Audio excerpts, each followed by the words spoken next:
wanted to go back into your own childhood and visit yourself. We can imagine folding the fourth dimension through the fifth, jumping back through time and space to get there.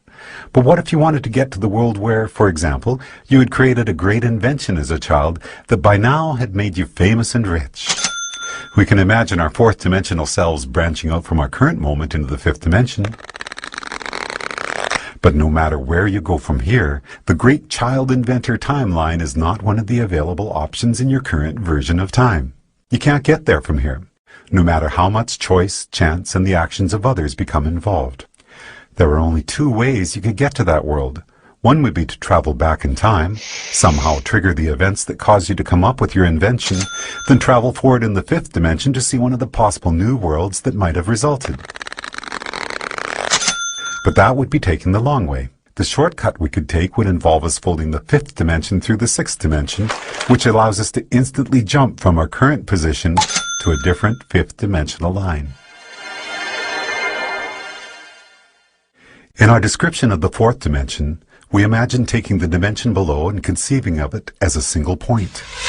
The fourth dimension is a line which can join the universe as it was 1 minute ago to the universe as it is right now.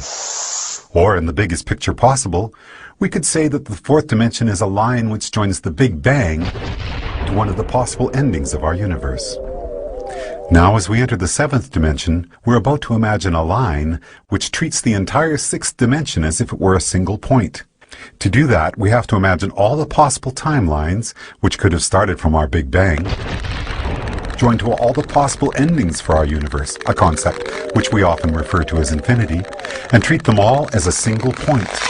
So for us, a point in the seventh dimension would be infinity. All possible timelines, which could have or will have occurred from our Big Bang.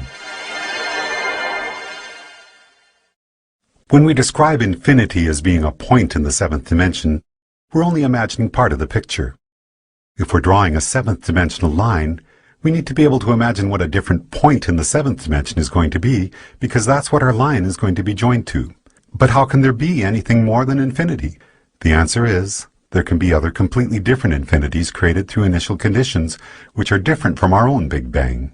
Different initial conditions will create different universes, where the basic physical laws such as gravity or the speed of light are not the same as ours. And the resulting branching timelines from that universe's beginning to all its possible endings will create an infinity which is completely separate from the one which is associated with our own universe.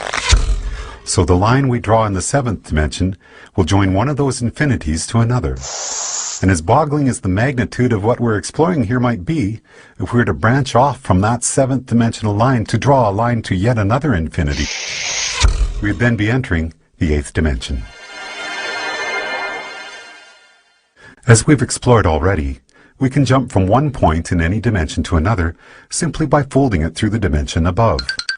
If our ant on the newspaper were a two-dimensional flatlander, then folding his two-dimensional world to the third dimension would allow him to magically disappear from one location and appear in a different one. As we're now imagining the ninth dimension, the same rules would apply. If we were to be able to instantaneously jump from one eighth dimensional line to another, it would be because we're able to fold through the ninth dimension. Before we discuss the first dimension, we could say that we first started out with dimension 0, which is the geometrical concept of the point. A point indicates a location in a system, and each point is of indeterminate size. The first dimension then takes two of these points and joins them with a line. When we imagined the fourth dimension, it was as if we were treating the entirety of three-dimensional space in a particular state as a single point, and drawing a fourth dimensional line to another point, representing space as it is in a different state. We often refer to the line we have just drawn as time. Then in the seventh dimension, we treated all of the possible timelines which could be generated from our Big Bang as if this were a single point, and imagined drawing a line to a point representing all the possible timelines for a completely different universe. Now, as we enter the 10th dimension, we have to imagine all the possible branches for all the possible timelines of all the possible universes and treat that as a single point in the 10th dimension. So far, so good. But this is where we hit a roadblock. If we're going to imagine the 10th dimension as continuing the cycle and being a line, then we're going to have to imagine a different point that we can draw that line to. But there's no place left to go. By the time we have imagined all possible timelines for all possible universes as being a single point in the 10th dimension, it appears that our journey is done.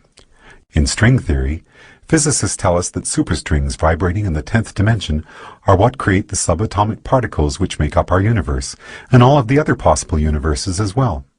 In other words, all possibilities are contained within the 10th dimension, which would appear to be the concept we have just built for ourselves, as we imagined the 10 dimensions built one upon another.